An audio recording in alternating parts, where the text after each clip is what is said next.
សួស្តីអ្នកនរគ្នាថ្ងៃនេះខ្ញុំមកនិយាយពីអត្ថប្រយោជន៍នៃការស្គាល់ខ្លួនឯងតើនៅពេលដែលអ្នកទាំងអស់គ្នាស្គាល់ខ្លួនឯងនឹងអ្នកទាំងអស់គ្នាទទួលបាននៃគេខ្លះទី1អ្នកទាំងអស់គ្នាចេះឲ្យតម្លៃខ្លួនឯងយល់ពីតម្លៃខ្លួនឯងថាអ្នកទាំងអស់គ្នាគួរតែបន្តតែនៅកន្លែងនឹងមិនថាក្នុងកន្លែងការងារឬក៏ relationship friendship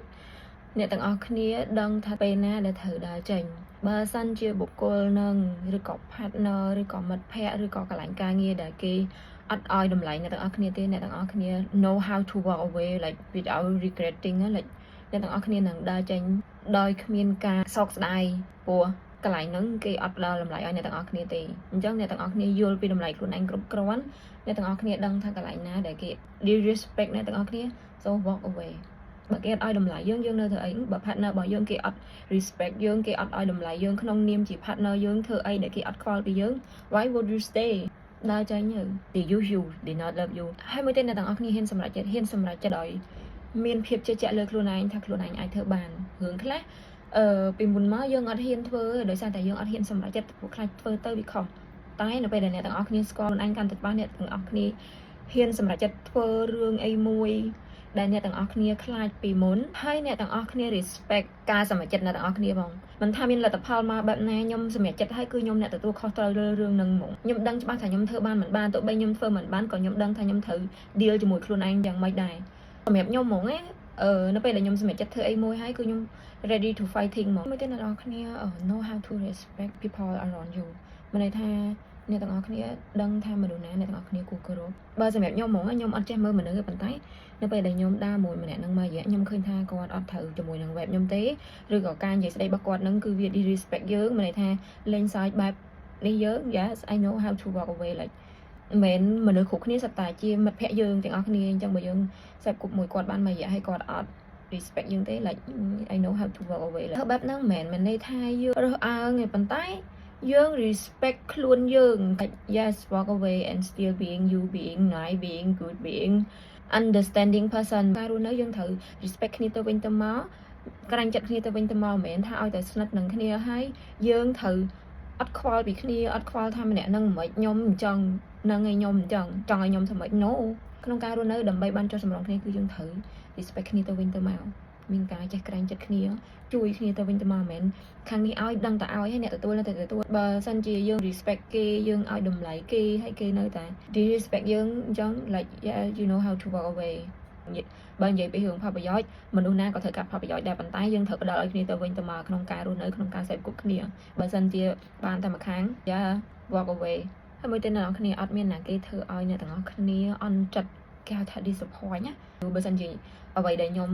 ប្រាប់គាត់ឬក៏ខ្ញុំធ្វើដើម្បីគាត់ហើយគាត់ disrespect មកយើងវិញ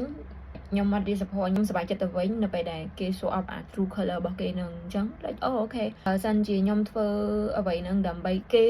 ហើយគេ disrespect ខ្ញុំក៏អត់ទៅអន់ចិត្តអីដែរខ្ញុំអត់ស្អប់ទេប៉ុន្តែខ្ញុំក៏អត់អាចធ្វើល្អដាក់អ្នកដូចពីមុនបានដែរខ្ញុំអត់អាចធ្វើល្អដាក់គាត់ដូចពីមុនដែលខ្ញុំធ្វើកន្លងមកទេអត់មានណាគេធ្វើឲ្យខ្ញុំអន់ចិត្តក្រៅពីខ្ញុំខ្លួនឯងបើសិនជាខ្ញុំអត់អនុញ្ញាតឲ្យ that person like make me disappointed អត់មានណាគេធ្វើបាបខ្ញុំក្រៅពីខ្ញុំអនុញ្ញាតខ្លួនឯងឲ្យគេធ្វើបាបទេខ្ញុំហ៊ាននិយាយហ្មងថាការស្គាល់ខ្លួនឯងនឹងគឺវាមាន power ខ្លាំងមែនទែនខ្ញុំជឿលើខ្លួនឯងហ្មងសម្រាប់ខ្ញុំបើសិនជាបុគ្គលម្នាក់នឹងគាត់ធ្វើអត់ល្អដាក់ខ្ញុំក៏អត់ចាំបាច់ទៅអាក្រក់ទៅវិញដាក់គាត់ no I'm still me and អ្នកទាំងអស់គ្នា know how to deal with negative people មនុស្សដែលគេហៅថាការគិតអវិជ្ជមានហ្នឹងមិនថានៅកន្លែងណាគឺមានទាំងអស់កន្លែងការងារកន្លែងគ្រប់កន្លែងប៉ុន្តែ it's about you គឺយើងខ្លួនឯងមានប្រភេទមនុស្សដែលជួយចិត្តនិយាយលេងសើចបន្លំរបៀបឃើញចំណុចខ្សោយយើងអីចឹងទៅនិយាយលេងសើចមួយយើងអីចឹងទៅព្រោះចង់ឲ្យយើងហ្នឹង feeling insecure ជាមួយខ្លួនឯងគេដឹងចំណុចខ្សោយយើងអញ្ចឹងយើងគេតែនិយាយនេះពីយើងឯងប៉ុន្តែនៅពេលដែលអ្នកទាំងអស់គ្នាស្គាល់ខ្លួនឯង you know how to deal with that kind of person ណា yes in real life វាមានមកប្រភេទមនុស្សដែល insecure ជាមួយខ្លួនឯងទៅនិយាយអត់ល្អពីអ្នកជំនាញខ្លួននិយាយលេងសើចប៉ុន្តែបន្លំមែនអ្នកទាំងអស់គ្នាត្រូវចាំតែចេះមនុស្សដែល insecure ជាមួយខ្លួនឯងគឺចូលចិត្តនិយាយបង្អាប់អ្នកដទៃបង្អង្កេតមើលមនុស្សដែលតែ bully គេឬក៏និយាយថាអូគេអត់ស្អាតគេអត់អីហ្នឹងម្នាក់ហ្នឹងអត់មានស្អាតទេ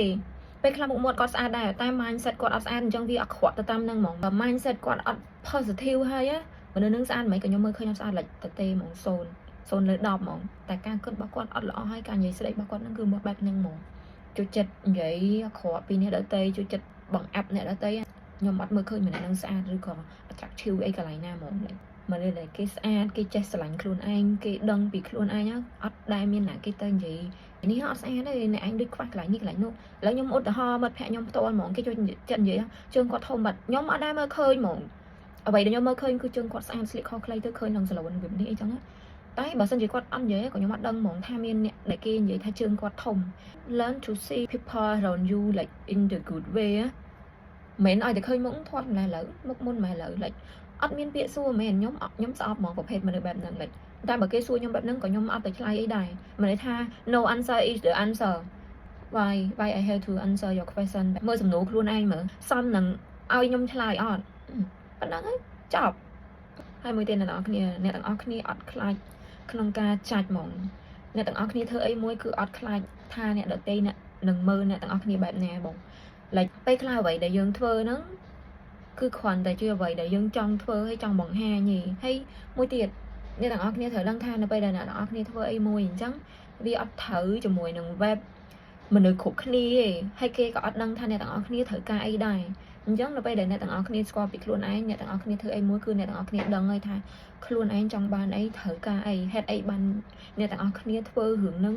ឬក៏អ្នកទាំងអស់គ្នាធ្វើបែបហ្នឹងអញ្ចឹងអ្នកទាំងអស់គ្នាក៏មិនចាំបាច់ទៅបកស្រាយថាខ្ញុំធ្វើបែបនេះដោយសារតែខ្ញុំចង់បានចេះ like no like មនុស្សដែល understand អ្នកទាំងអស់គ្នាគេគ្រាន់តែឃើញអ្នកទាំងអស់គ្នាធ្វើអីមួយដែលអ្នកទាំងអស់គ្នាអត់ធ្លាប់ធ្វើពីមុនណាក៏គេដឹងថាអ្នកទាំងអស់គ្នាកំពុងតែធ្វើអីចង់បានអីដែរអ្នកខ្លះគេមើលមកគេថាអ្នកទាំងអស់គ្នាប្រហែលជាចង់ improve ខ្លួនឯងហីតែអ្នកមួយចំនួនផ្សេងទៀតគេមិនគិតអញ្ចឹងទេពេលដែលអ្នកទាំងអស់គ្នាស្គាល់ពីខ្លួនឯងហើយសម្រាប់ចិត្តទៅធ្វើអីមួយគឺអ្នកទាំងអស់គ្នាអត់ខ្លាចថាអ្នកជុំវិញខ្លួននឹងគេនឹងចាត់យើងឬក៏នឹងមើលមកយើងថាក្នុងផ្លូវអីដែរខ្ញុំទោះបីគេនិយាយមិនថាគេលេងសើចអីមិនក៏ខ្ញុំអត់ខ្វល់ពីម្នាក់នឹងដែរខ្ញុំនៅតែជាខ្ញុំខ្ញុំធ្វើអីខ្ញុំដឹងខ្លួនឯងហើយអ្នកឯងចង់និយាយមិនក៏ខ្ញុំអត់ខ្វល់ដែរព្រោះខ្ញុំដឹងអ្វីដែលខ្ញុំចង់បានអ្វីដែលខ្ញុំត្រូវការគេស្គាល់ពីយើងនៅអ្វីដែលយើងចង់ឲ្យគេស្គាល់ឯងហើយគេចង់ស្គាល់ពីយើងតែអ្វីដែលគេចង់ស្គាល់អូថាតែយើងមាន10ហើយយើងសូគេតែ5ឯងហើយ5ដែលយើងសូទៅគេហ្នឹងគេចង់ស្គាល់តែ2គេចង់ស្គាល់តែ1អាហ្នឹងក៏ជាសិទ្ធិរបស់គេដែរខ្ញុំនៅតែជាខ្ញុំ and អ្នកដែលនិយាយពីខ្ញុំហ្នឹងក៏គេនៅតែជាគេ keep doing what you want to do and let them it's none of your business to caring about what other people judge you just focus on yourself people can judge you whatever they want អ្នកទាំងអស់គ្នាខ្ញុំមានតែប៉ុណ្្នឹងទេ and I hope this video can help you guys and I hope you guys enjoy it bye